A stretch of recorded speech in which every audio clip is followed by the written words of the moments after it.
Hello दोस्तों, स्वागत है आप सभी का यथार्थ हिंदी एजुकेशन क्लासेस में। आज की क्लास है हमारी हिंदी साहित्य के कुछ क्वेश्चन से संबंधित और काफ़ी इम्पोर्टेंट ये क्वेश्चन हैं। एग्ज़ाम की दृष्टि से काफ़ी इम्पोर्टेंट है। हिंदी टीजीटी पीजीटी के लिए जो भी तैयारी कर रहे हों तो आपके लिए क्लास काफ़ी महत्वपूर्ण होगी। तो चलिए स्टार्ट करते हैं आज की क्लास को। पहला प्रश्न है, सिंहासन खाली करो कि जनता आती है, यह पंक्ति दिनकर की किस रचना से ली गई है? आपको बताना है यह पंक्ति जो है यह दिनकर की किस रचना से ली गई है। सिंहासन खाली करो कि जनता आती है। ऑप्शन दिए गए हैं इसके लिए, देखते हैं राइट आंसर। राइट आंसर है इसका ऑप्शन सी, जनतंत्र का जन्म। सिंहासन खाली करो कि जनता आती है, यह दिनकर की रचना जनतंत्र का जन्म से ली गई है। कभी कभी केवल लेखक का नाम भी पूछ लिया जाता है तो दिनकर की रचना है, ऐसा आपको याद रखना है। और अगर रचना का नाम आता है तो जनतंत्र का जन्म रचना का नाम है। अगला प्रश्न है, मधुकर्ण किसकी रचना है? मधुकर्ण एक रचना का नाम है, मधुकर्ण।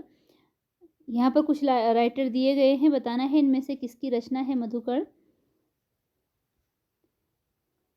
देखते हैं इसके लिए राइट आंसर। राइट आंसर है ऑप्शन बी, भगवती चरण वर्मा के द्वारा लिखी गई रचना है मधुकर्ण। अगला प्रश्न है, मृण्मयी मृण्मयी रचना किसकी है?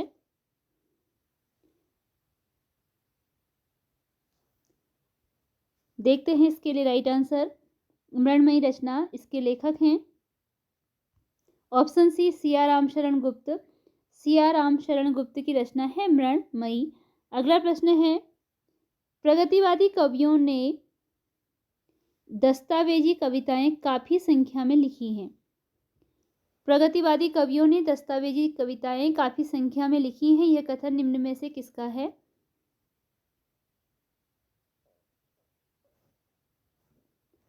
इसके लिए राइट आंसर है option B, doctor Bachchan Singh का यह कथन है। अगला प्रश्न है, प्रयोगवादी कविता में निम्न में से किस विचारधारा का प्रभाव देखा जा सकता है? जो प्रयोगवादी कविता है उसमें किस धारा का प्रभाव, किस विचारधारा का प्रभाव इनमें से दिखाई देता है? ऑप्शन है, प्रतीकात्मक रूप से गांधीवाद का, द्वितीय विश्व युद्ध अस्तित्ववाद का, और फ्राइड की मनोविश्लेषणवाद का, या उपरोक्त में सभी का। तो चलिए बढ़ते हैं आगे आंसर की ओर। आंसर है ऑप्शन डी, उपरोक्त सभी। जो प्रयोगवादी कविता है इसमें प्रतीकात्मक रूप से गांधीवाद का प्रभाव भी दिखाई देता है, द्वितीय विश्व युद्ध और अस्तित्ववाद का प्रभाव भी दिखाई देता है, और फ्रायड के मनोविश्लेषणवाद का भी इसमें प्रभाव दिखाई देता है। तो ऑप्शन डी राइट आंसर है, उपरोक्त सभी का। देखते हैं अगला प्रश्न। अगला प्रश्न है, नकेनवादी कवियों में निम्न में कौन एक शामिल नहीं है? आपको ध्यान देना है कि आपसे पूछा गया है नहीं वाला। नकेनवादी जो कवि हैं इनमें से कौन सा उसमें शामिल नहीं है? ऑप्शन है नरेंद्र शर्मा, नलिन विलोचन शर्मा, केसरी कुमार और नरेश। देखते हैं राइट आंसर। राइट आंसर है ऑप्शन ए, नरेंद्र शर्मा नकेनवादी कवियों में शामिल नहीं है। नकेन जो यह शब्द बना हुआ है, न से यहाँ पर नलिन विलोचन शर्मा, क से है केसरी कुमार और न से है नरेश। ठीक है, न का मतलब है नलिन विलोचन शर्मा, के का मतलब है केसरी कुमार और न का मतलब है नरेश। तो इन तीनों के नाम से नकेन यह बना हुआ है, इसे प्रपद्यवाद भी कहा जाता है। अगला प्रश्न है, निम्न में कौन सी विशेषता नई कविता से संबंधित नहीं है? यहाँ पर कुछ विशेषताएं दी हैं, वह विशेषता बतानी है जो नई कविता से संबंधित नहीं है। ऑप्शन है, भोगे हुए यथार्थ पर बल, बौद्धिकता की प्रधानता, लघु मानव की अवधारणा, आधुनिक भावबोध। तो ये सारी विशेषताएं इनमें से एक ऐसी है जो कि नई कविता से संबंधित नहीं है, नहीं वाली बतानी है।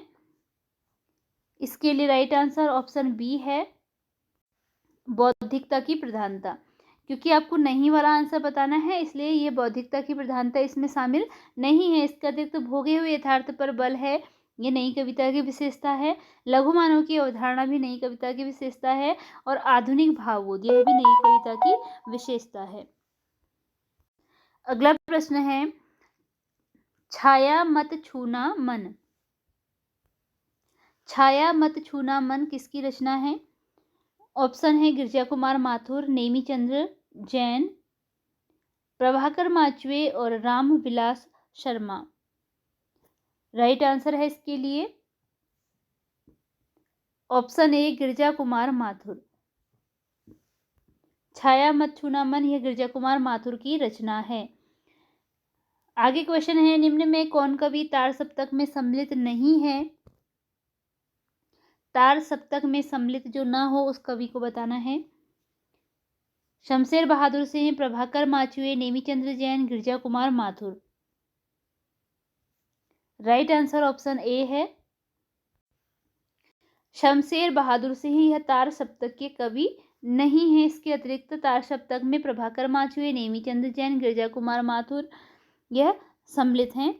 अगला प्रश्न है, असाध्य वीणा किस विधा की रचना है? असाध्य वीणा किस विधा की रचना है? यहाँ विधा बतानी है इसमें। कहानी, नाटक, लंबी कविता या निबंध? देखते हैं राइट आंसर। राइट आंसर है ऑप्शन सी लंबी कविता। असाध्य वीणा एक लंबी कविता है। निम्न में कौन सी रचना दूसरे तार सप्तक में सम्मिलित नहीं है? कौन सी रचना है जो दूसरे तार सप्तक में सम्मिलित नहीं है? राइट आंसर है इसका ऑप्शन डी अरे ओ करुणा प्रभामयी यह दूसरे सप्तक में सम्मिलित रचना नहीं है। इसके अतिरिक्त चूका भी हूँ मैं नहीं, अधेरी कविताएं, मेरा समर्पित एकांत यह दूसरे तार सप्तक में सम्मिलित कविताएं हैं। अगला प्रश्न है, त्रिकोण पर सूर्योदय निम्न में किसकी रचना है? त्रिकोण पर सूर्योदय किसकी रचना है? राइट आंसर है इसके लिए ऑप्शन बी हरि नारायण व्यास की रचना है त्रिकोण पर सूर्योदय। अगला प्रश्न है, शमशेर कवियों के कवि हैं। शमशेर को कवियों का कवि किसने कहा है? शमशेर के संबंध में यह कथन किसका है कि शमशेर कवियों के कवि हैं? ऐसा किसने कहा है? इसके लिए राइट आंसर है ऑप्शन डी हीरानंद वात्स्यायन अज्ञेय का यह कथन है कि शमशेर कवियों के कवि हैं। हीरानंद वात्स्यायन अज्ञेय का यह कथन है। आगे प्रश्न है, निम्न में कौन सी रचना सर्वेश्वर दयाल सक्सेना की नहीं है? जो रचना सर्वेश्वर दयाल सक्सेना की नहीं है वह बतानी है। इसके लिए राइट आंसर है ऑप्शन डी अभी बिल्कुल अभी यह रचना सर्वेश्वर दयाल सक्सेना की नहीं है। इसके अतिरिक्त बांस का पुल, जंगल का दर्द और कोई मेरे साथ चले यह रचनाएं हैं सर्वेश्वर दयाल सक्सेना की। अभी बिल्कुल अभी निम्न में किसकी रचना है? अभी बिल्कुल अभी इनमें से किसकी रचना है? इसके लिए राइट आंसर है ऑप्शन सी केदारनाथ सिंह। अभी बिल्कुल अभी यह रचना है केदारनाथ सिंह की। जनवादी कविता का आरंभ माना जाता है। जनवादी कविता का आरंभ किस वर्ष से माना गया है? राइट आंसर है इसके लिए ऑप्शन सी 1967 ईस्वी से जनवादी कविता का आरंभ माना गया है। अगला प्रश्न है, ताजी कविता आंदोलन की प्रवर्तक कौन है? ताजी कविता आंदोलन के प्रवर्तक इनमें से कौन है?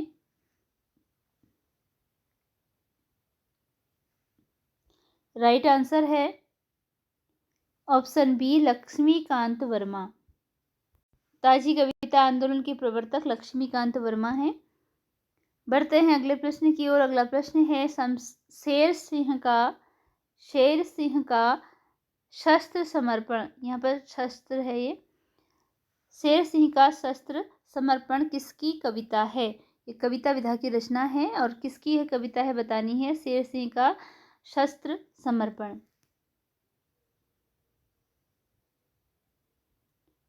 राइट आंसर है इसके लिए ऑप्शन ए, जयशंकर प्रसाद की रचना है शेर सिंह का शस्त्र समर्पण। हरिऔध की रचना पारिजात किस विधा की रचना है? पारिजात रचना जो है ये हरिऔध जी की है और आपको इसकी विधा बतानी है कि विधा कौन सी है। राइट आंसर है इसके लिए ऑप्शन सी, प्रबंध काव्य। पारिजात जो हरिऔध जी की रचना है यह प्रबंध काव्य की विधा है। पुरुषोत्तम राम के लेखक हैं। पुरुषोत्तम राम रचना का नाम है, इसके लेखक बताने हैं। राइट आंसर है ऑप्शन बी, सुमित्रानंदन पंत। पुरुषोत्तम राम सुमित्रानंदन पंत की रचना है। अगला प्रश्न है, अब यों उर आवत है सजनी, मिली जाऊं गले लाग के छतियां। पंक्ति इनमें से किस लेखक की है?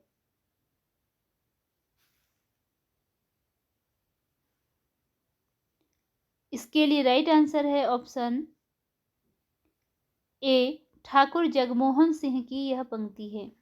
ऑप्शन ए, ठाकुर जगमोहन सिंह की यह पंक्ति है। जगत है सच्चा, तनिक न कच्चा, समझो बच्चा इसका भेद। द्विवेदी युग के किस कवि की यह पंक्ति है? जगत है सच्चा, तनिक न कच्चा, समझो बच्चा इसका भेद।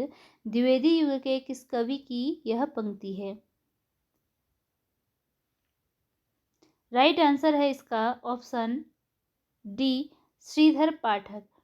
श्रीधर पाठक के द्वारा यह पंक्ति लिखी गई है। अगला प्रश्न है, मैं अकेला देखता हूं आ रही मेरी दिवस की संध्या बेला। यह पंक्ति किस रचना से ली गई है? इसका राइट आंसर है ऑप्शन ए, अणिमा। यह पंक्ति ली गई है अणिमा से, सूर्यकांत त्रिपाठी निराला की रचना है। अगला प्रश्न है, शैलेश मटियानी की निम्न में से किस रचना में बम्बई की दौड़भाग और आधुनिक मशीनी जीवन का अंकन हुआ है? शैलेश मटियानी की निम्न में किस रचना में बम्बई की दौड़भाग और आधुनिक मशीनी जीवन का अंकन हुआ है? राइट आंसर है इसके लिए ऑप्शन ए, बोरीवली से बोरी बंदर तक। ये सारी रचनाएं शैलेश मटियानी की ही हैं। बोरीवली से बोरी बंदर तक, कबूतर खाना, हवलदार, हालदार है ये, हालदार, मुख सरोवर के हंस। तो किस रचना में बम्बई की दौड़भाग और आधुनिकीकरण का या आधुनिक मशीनी का वर्णन हुआ है? वह रचना है बोरीवली से बोरी बंदर तक, शैलेश मटियानी की रचना। अगला प्रश्न है, समय साक्षी है निम्न में किसकी रचना है? समय साक्षी है यह रचना किसकी है? इसका राइट आंसर है ऑप्शन बी, हिमांशु जोशी।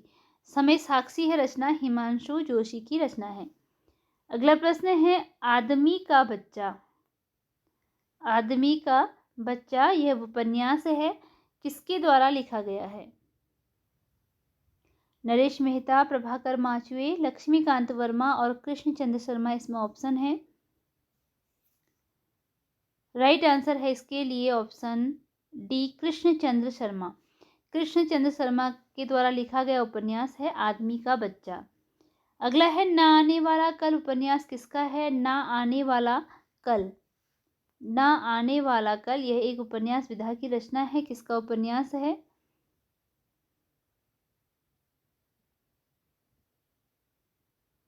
इसका राइट आंसर है ऑप्शन बी, मोहन राकेश का उपन्यास है न आने वाला कल। निम्न में किस उपन्यास में पूर्णिया जिले के मेरीगंज गांव को कथा का केंद्र बनाया गया है? यहाँ पर कुछ उपन्यासों के नाम दिए हैं, किसमें पूर्णिया जिले के मेरीगंज गांव का वर्णन मिलता है, यह आपको बताना है। मतलब कि जो कथा है इस पर आधारित है।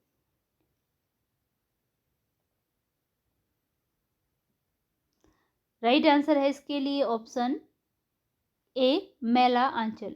मैला आंचल जो रचना है यह आधारित है पूर्णिया जिले के मेरीगंज गांव पर। अगला प्रश्न है, नागार्जुन की रचना नई पौध में वर्णन है। नागार्जुन की जो रचना है नई पौध, इसमें किसका वर्णन मिलता है? बेरोजगारी की समस्या, अनमेल विवाह, तलाकशुदा जिंदगी का, या इनमें से कोई नहीं। राइट आंसर है इसका ऑप्शन बी, अनमेल विवाह का। तो नागार्जुन की जो रचना है नई पौध, इसमें मिलता है वर्णन अनमेल विवाह का। इसी के साथ आज की यह वीडियो यहीं पर एंड होती है। मिलते हैं अगली वीडियो में कुछ नए प्रश्नों के साथ। चैनल पर अगर नए हो चैनल को सब्सक्राइब जरूर कीजिएगा। धन्यवाद।